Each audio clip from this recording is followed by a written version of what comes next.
Coloca a mão no seu coração. Pode fechar os seus olhos. E com a mão no teu coração, vá repetindo isso que você acabou de cantar. Santo Espírito, és bem-vindo aqui no meu coração. Vem inundar, encher esse lugar. É o desejo do meu coração ser inundado pela tua glória. Senhor, é isso que meu coração necessita. Vai dizendo ao Senhor, com seus olhos fechados, com a mão no teu coração. Pode ir falando baixinho, mas fale. Não tenha vergonha de quem está do seu lado. É o teu momento com o Senhor. Vai dizendo: Santo Espírito, enche o meu coração do teu amor. A tua presença desfaz toda vergonha. A tua presença desfaz todo medo. A tua presença desfaz toda incerteza. A tua presença desfaz toda dúvida. A tua presença desfaz toda insegurança em seguir o teu caminho. A tua presença, Espírito Santo, me faz ter coragem para caminhar, para fazer aquilo que o Senhor me inspira. Todo mundo ao meu redor pode falar o contrário. Todo mundo ao meu redor pode querer me levar de volta para longe do Senhor, mas o teu Espírito Santo em mim é a força necessária para que eu continue te seguindo, para que eu continue entrando cada vez mais em intimidade contigo, porque esse é o desejo do meu coração. Esse é o desejo do meu coração. Esse é o maior desejo. Essa é a necessidade do meu coração. Ser inundado pela tua glória, ser inundado pela tua presença. Por isso eu te peço, meu Deus, que nessa noite o Senhor me encha do teu amor, o Senhor me encha do teu Espírito Santo, através dessa palavra, porque toda palavra ela foi feita para edificar, para educar, para formar, porque a palavra é o próprio Senhor. Eu creio nisso, meu Deus, e por isso eu te peço que abra os meus ouvidos, que abra o meu coração para te acolher nessa noite. Te peço por intercessão de Nossa Senhora de Guadalupe, porque ela é a dona deste lugar. É ela que coloca tudo em ordem dentro de nós. Que ela apresente tudo isso a Jesus. Ave Maria, cheia de graça, o Senhor é convosco. Bendita sois vós entre as mulheres. Bendito é o fruto do vosso ventre, Jesus.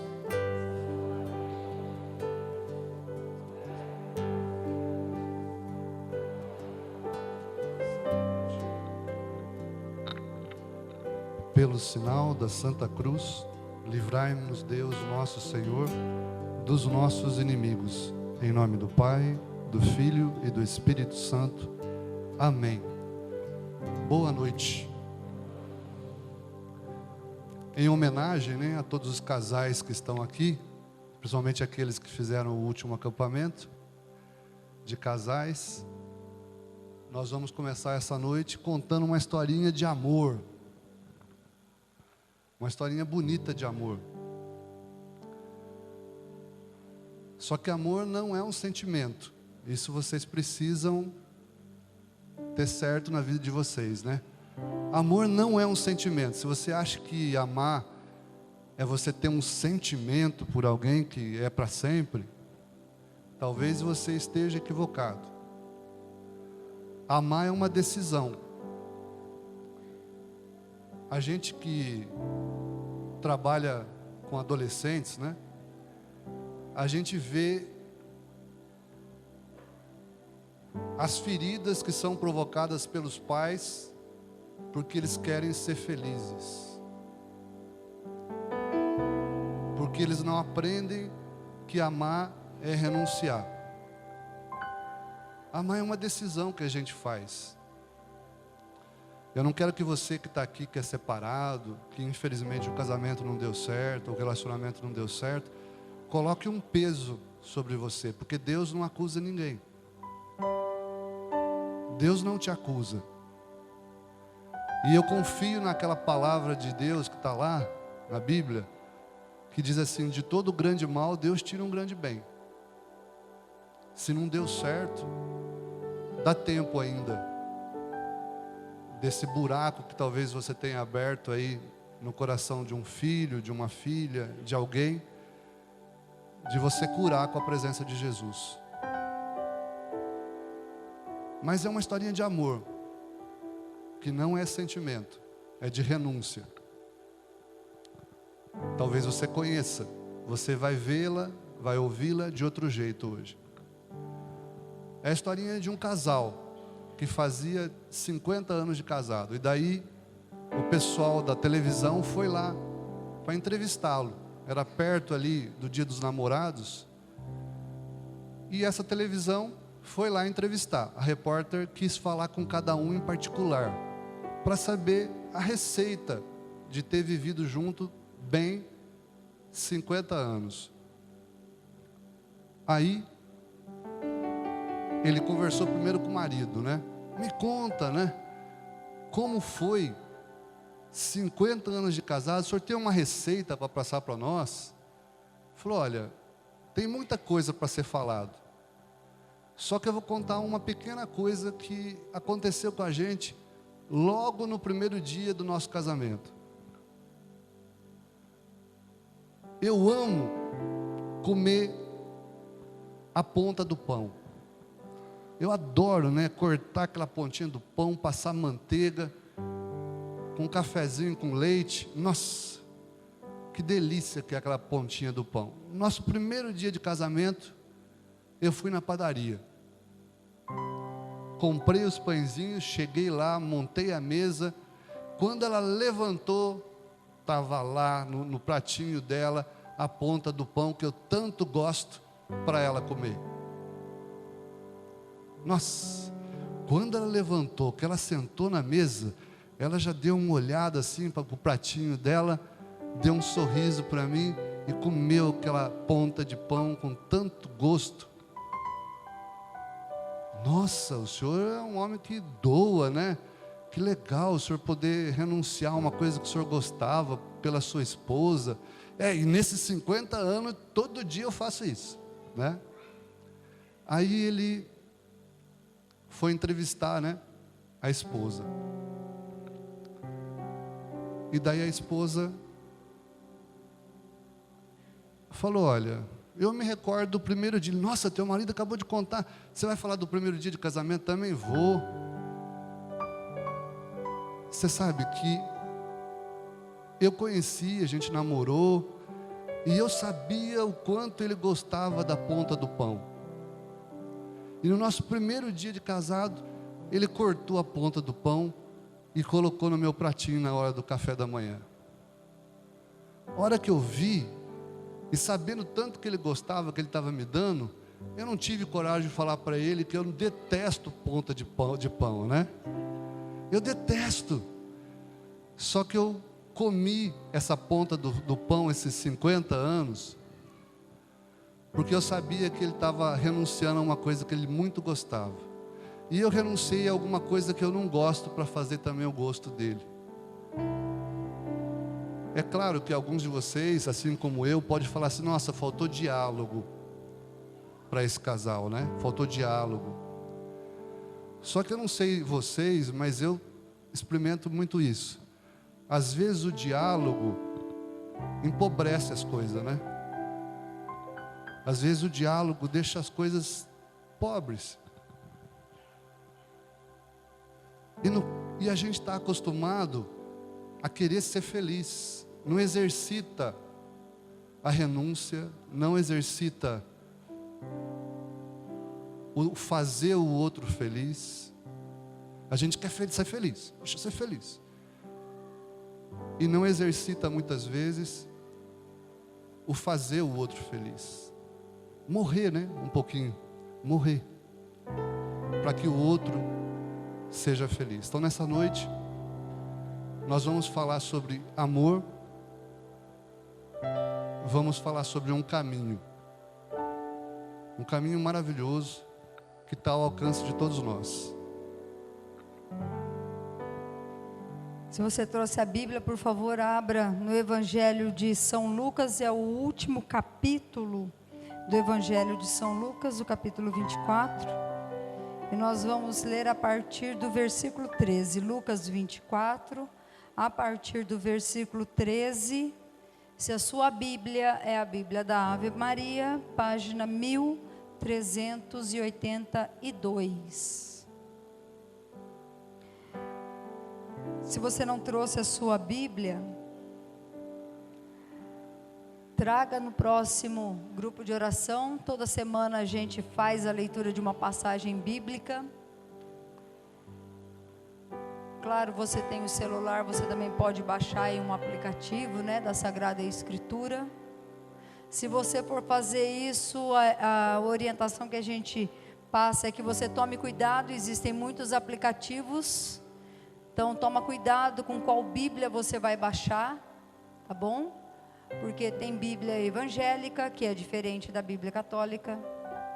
Tem Evangelho segundo Allan Kardec, que é espírita, também extremamente diferente da Bíblia católica. Bom, então é importante a gente ter esse cuidado. Lucas 24, amém? A partir do versículo 13, os discípulos de Emaús, a situação era a seguinte: Jesus tinha acabado de morrer, já tinha ressuscitado, mas era domingo, e esses discípulos tinham saído de lá, de Jerusalém, sem entender direito o que tinha acontecido. Jesus ressuscitou, não ressuscitou? Algumas mulheres disseram que ele ressuscitou. Pedro foi lá, viu o túmulo vazio, mas também não entendeu nada. Então, assim, pensa numa situação de tristeza. Nesse mesmo dia, que era o domingo, 2 discípulos caminhavam para uma aldeia chamada Emaús, distante de Jerusalém, 60 estádios. Iam falando um com o outro de tudo o que se tinha passado. Enquanto iam conversando e discorrendo entre si, o mesmo Jesus aproximou-se deles e caminhava com eles. Mas os olhos estavam-lhes como que vendados e não o reconheceram. Perguntou-lhes então, Jesus, né? De que estáis falando pelo caminho e por que estáis tristes? Um deles, chamado Cleofas, respondeu-lhe: És tu acaso o único forasteiro em Jerusalém que não sabe o que nela aconteceu estes dias? Perguntou-lhes Jesus: que foi? E disseram: a respeito de Jesus de Nazaré. Era um profeta poderoso em obras e palavras, diante de Deus e de todo o povo. Os nossos sumos sacerdotes, os nossos magistrados o entregaram para ser condenado à morte e o crucificaram. Nós esperávamos que fosse ele quem haveria de restaurar Israel. E agora, além de tudo isso, é hoje o 3º dia que estas coisas aconteceram. É verdade que algumas mulheres dentre nós nos alarmaram. Elas foram ao sepulcro antes do nascer do sol. Não tendo achado o seu corpo, voltaram dizendo que tiveram uma visão de anjos, os quais asseguravam que está vivo. Alguns dos nossos foram ao sepulcro e acharam-no assim como as mulheres tinham dito, mas a ele mesmo não viram. Jesus lhes disse: ó gente sem inteligência, leia-se, seus burros, como sois tardos de coração para crerdes em tudo que anunciaram os profetas. Porventura não era necessário que Cristo sofresse estas coisas e assim entrasse na sua glória? E começando por Moisés, percorrendo todos os profetas, explicava-lhes o que dele se achava dito em todas as Escrituras. Aproximaram-se da aldeia para onde iam e Jesus fez como se quisesse passar adiante. Mas eles forçaram-no a parar. Fica conosco, já é tarde e já declina o dia. Entrou então com eles. Aconteceu que, estando sentados conjuntamente à mesa, ele tomou o pão, abençoou-o, partiu e o serviu. Então se lhes abriram os olhos e o reconheceram, mas ele desapareceu. Diziam então um para o outro: não se nos abrasava o coração quando ele nos falava pelo caminho e nos explicava as Escrituras? Levantaram-se na mesma hora e voltaram a Jerusalém. Aí acharam reunidos os 11 e os que com eles estavam. Todos diziam: o Senhor ressuscitou verdadeiramente e apareceu a Simão. Eles, por sua parte, contaram o que lhes havia acontecido no caminho e como o tinham reconhecido ao partir do pão. Meus irmãos, essa palavra, ela não é apenas uma palavra para nós que somos casados, refletirmos a respeito do nosso casamento, para nós que somos pais, refletirmos a respeito de como estamos educando os nossos filhos, mas ela é uma palavra que traz o cerne, que traz o centro de ser cristão. Os primeiros cristãos, eles eram identificados entre o povo como aqueles que eram do caminho. Era assim que se identificava. Você é o quê? Você é judeu? Não, eu sou do caminho. Ah, então é cristão. Eles não falavam que era cristão. No início, logo que Jesus morreu, a perseguição foi muito grande. Aquelas pessoas que seguiam Jesus. Então eles não se diziam cristãos. O que eles diziam? Nós somos do caminho que Jesus tinha deixado para eles. Então ser cristão é estar no caminho. Várias passagens do Evangelho vão dizer que Jesus estava a caminho. Jesus estava a caminho de Jericó, Jesus estava a caminho de Jerusalém, saindo dali, indo para não sei aonde, saindo de lá, indo acolá. Jesus está sempre andando. Jesus está sempre andando. Mas aqui, essa passagem hoje, ela quer dizer para nós, do centro do ser cristão. O que é ser cristão? É estar no caminho. Mas estar em qualquer caminho? Não, estar no caminho. Jesus é o caminho. E mais, estar no caminho não sozinho, mas acompanhado, porque a palavra vai nos dizer isso. De duas maneiras nós estamos acompanhados nesse caminho. Primeiro eram os discípulos. Então não era uma pessoa que estava andando sozinha, voltando de Jerusalém para Emaús. Era um casal. E era um casal casado. A gente pode imaginar que seja um casal, por quê? Porque a palavra de Deus vai nos dizer o nome de um dos discípulos, Cleofas.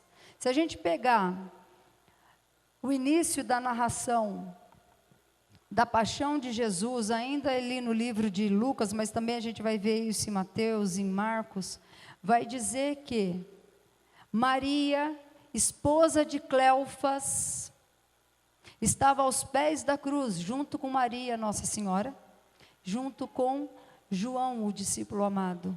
Então esse Cleofas, ele tinha uma esposa. Ele estava voltando para Emaús, que era a casa dele. Por que ele ia deixar a mulher dele para trás? Então, com certeza, esse outro discípulo que estava junto, era a esposa dele. Então, um casal estava voltando para casa. Então, essa é a primeira indicação de que nós vamos por esse caminho e nós não vamos sozinhos, alguém está conosco. Olha aí ao teu redor, dá uma olhadinha assim para um lado para o outro, está cheio esse lugar, né? Nós estamos tudo no caminho, gente. Nós estamos todos no caminho. Olha o tamanho da igreja católica, não desta igreja, da igreja católica no mundo. Olha a quantidade de cristãos que existe no mundo, olha a quantidade de pessoas de bem que existem no mundo. Nós não estamos sozinhos. E depois a palavra vai dizer, Jesus caminhava com eles. Eles estavam andando. E como é que eles estavam andando? Cabisbaixos, chateados, sentimento de derrota. E nesse momento de sofrimento, de abatimento, de desespero, Jesus estava junto com eles. E isso para nós é fortíssimo. E isso para nós é espelho de ser cristão. Por quê? Porque o cristão é aquele que acredita na presença constante de Jesus. Ele está ao nosso lado o tempo inteiro, porque Ele é o Emanuel, o Deus conosco. Ele veio ao mundo para ficar conosco, para estar conosco, e Ele nunca saiu de perto de nós, e nunca vai sair. Mesmo em momentos de desespero, Ele vai continuar caminhando conosco. Mas, em momentos de desespero, de frustração, de abatimento, perda de emprego, perda de parente, perda da saúde, vício, traição, calúnia.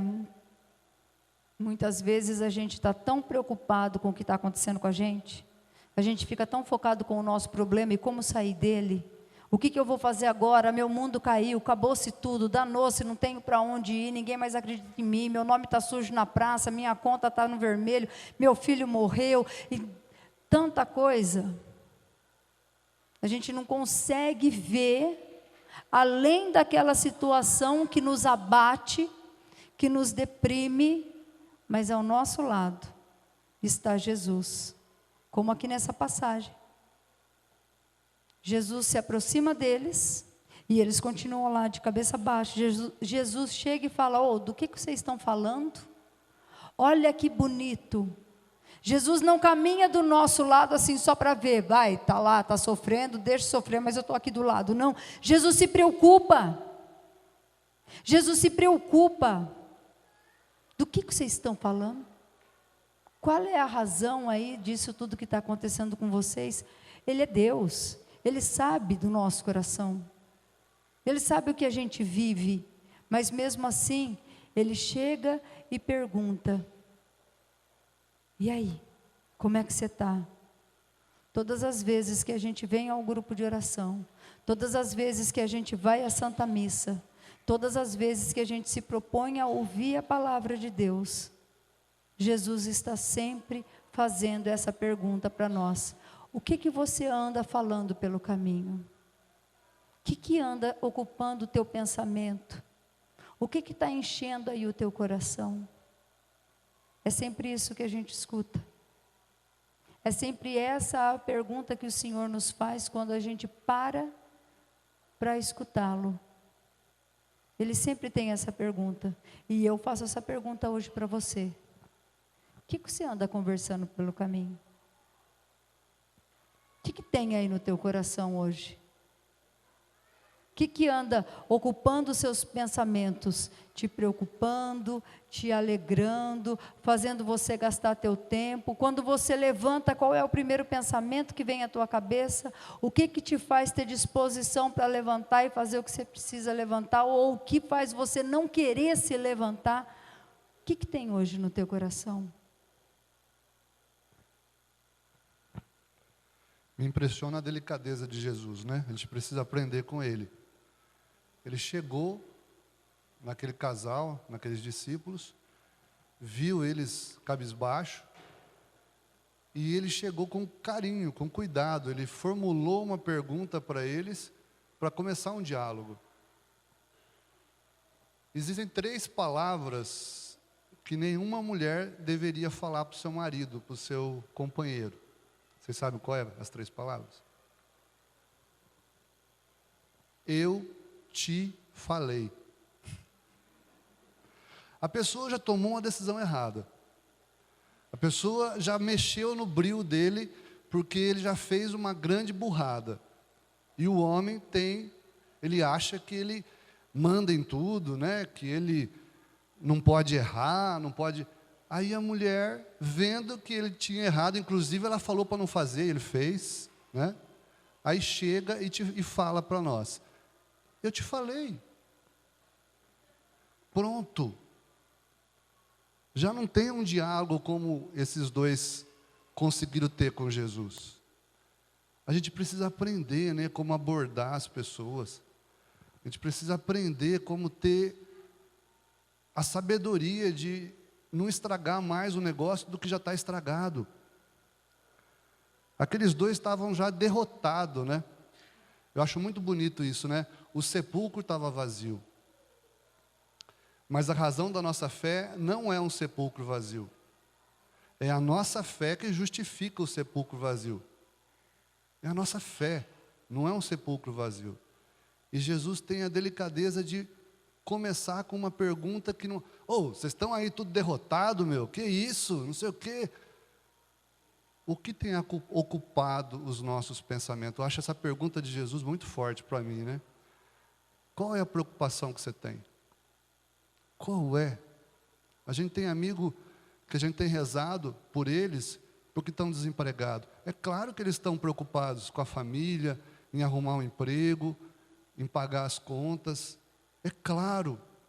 Mas eles não deixam essa preocupação abafar a vontade deles de estar perto de Jesus, de caminhar com Jesus, de não falar para Jesus, Jesus, parece que quanto mais eu rezo, mais coisa ruim acontece na minha vida, porque tem uns que falam isso. Não, Senhor, eu confio, o Senhor tem o melhor para mim, eu quero caminhar com você.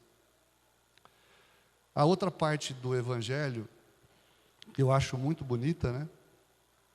É assim, né? Jesus vai explicando para eles as coisas, vai relembrando tudo aquilo que era promessa. Como é importante a gente ter gente do nosso lado para poder nos lembrar das promessas que Deus fez para nós.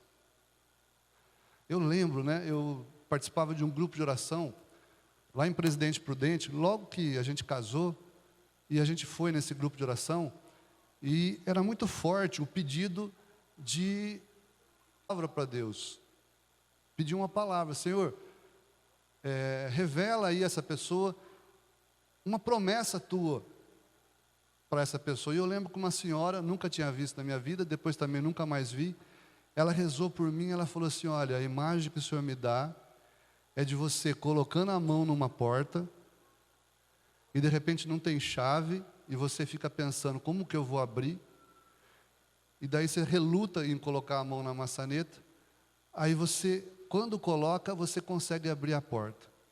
E de repente, começam a passar um monte de gente pela porta, que você nem imaginava, inclusive a tua família. Então é o Senhor que te diz, você vai fazer abrir uma porta. Nossa, eu tomei posse daquilo, né? Eu falei, meu Deus, eu pensava na minha família, né? Meu pai, minha mãe, a Mariana, meus filhos que não tinham nascido ainda. Eu ficava pensando, falei, meu Deus, eu preciso honrar isso. Eu vou fazer a minha parte para essa promessa se cumprir. Como é importante. E daí eu contei isso para a Mariana, e eu contei para alguns amigos. E aí quando você está meio baqueado, a pessoa vem, você lembra daquela promessa? Quando a gente veio para Rio Preto, no primeiro dia nosso aqui, a gente nunca tinha conhecido nada aqui na cidade, nada. Mariana veio comigo, estava grávida da nossa segunda filha, a gente entrou lá na igreja, saímos do Rio Preto Shop, né? A pessoa marcou com a gente no Rio Preto Shop, a gente foi lá se encontrar.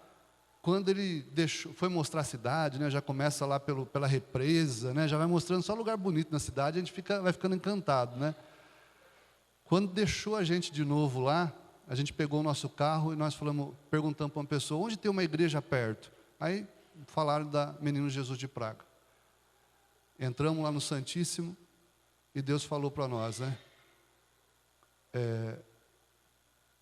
Antes de vocês virem, me corrija aí se eu estiver errado, antes de vocês virem, eu já estou vindo à sua frente, e eu preparo um povo para vocês. A gente tinha tanto amigo lá, nossos filhos já tinham as amizades deles lá e tudo, aquilo doía no nosso coração de deixar os nossos amigos, né? Mas essa palavra, foi isso mesmo, né? Era isso mesmo que ele falou? Nos motivou. Aí a gente veio para cá, meu Deus do céu, quanta coisa difícil, quanta coisa boa, mas quanta coisa difícil, de sangrar mesmo assim, né?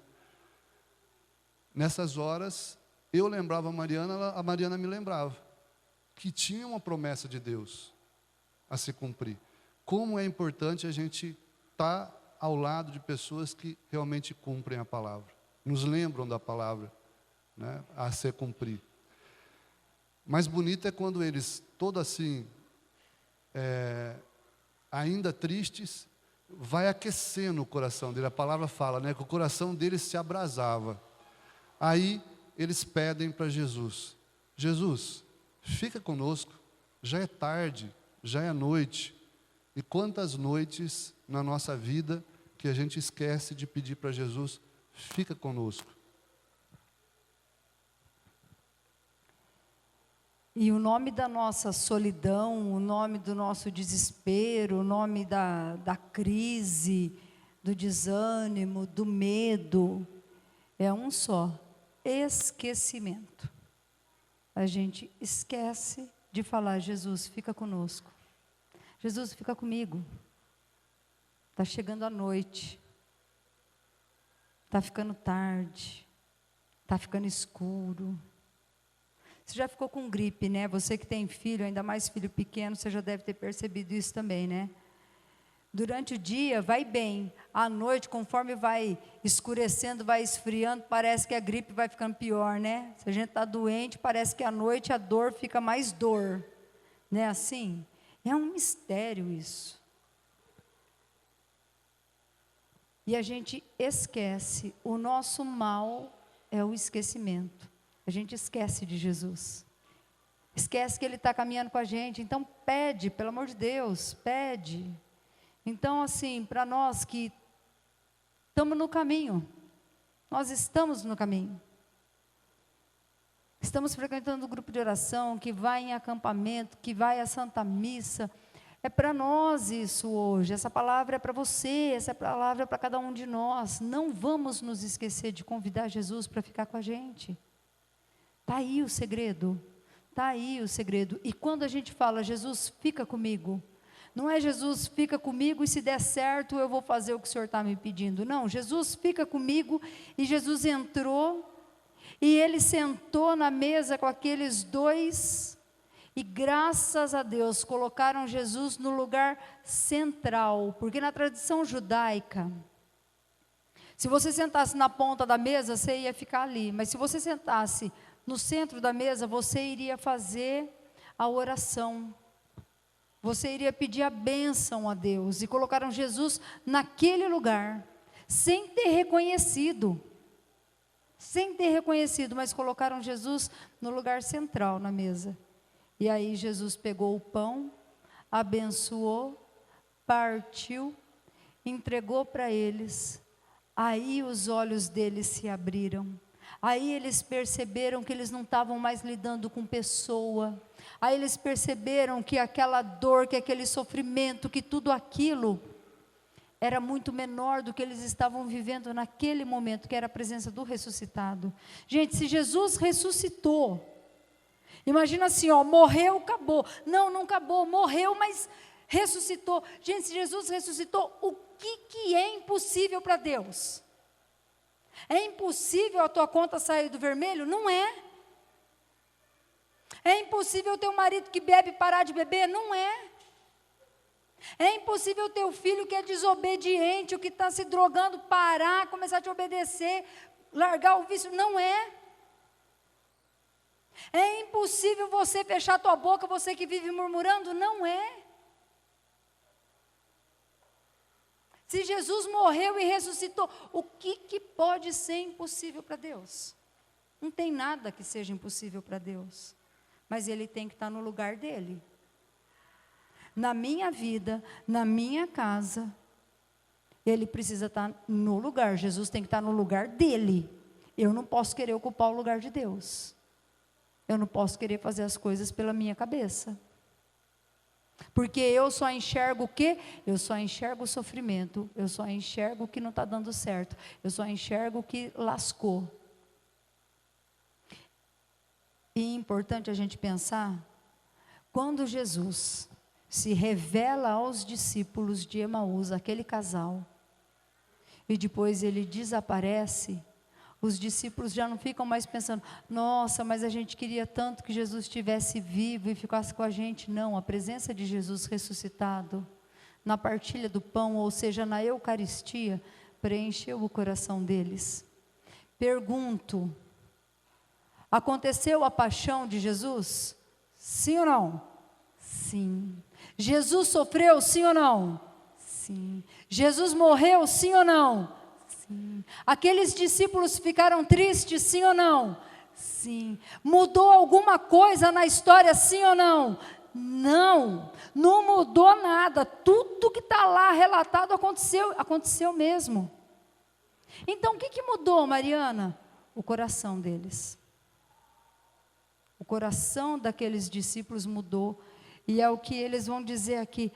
Mas não nos ardia, versículo 32, não se nos abrasava o coração quando ele nos falava pelo caminho e nos explicava as Escrituras. Nossa vida é nossa vida. Sofrer todo mundo sofre, com ou sem Deus. Morrer todo mundo morre, com ou sem Deus. Viver já não dá para dizer, né? Porque viver sem Deus não dá. Tem gente que acha que vive, mas não vive. Mas tudo que a gente tem que passar, nós vamos passar. Mas com Deus, e Ele ali, no lugar que é dele na nossa vida, de fato, a gente passa. A gente passa. Sem Ele, sem Jesus na nossa vida, no centro da nossa vida, quando vem uma provação, quando vem uma situação desafiadora, a gente não passa.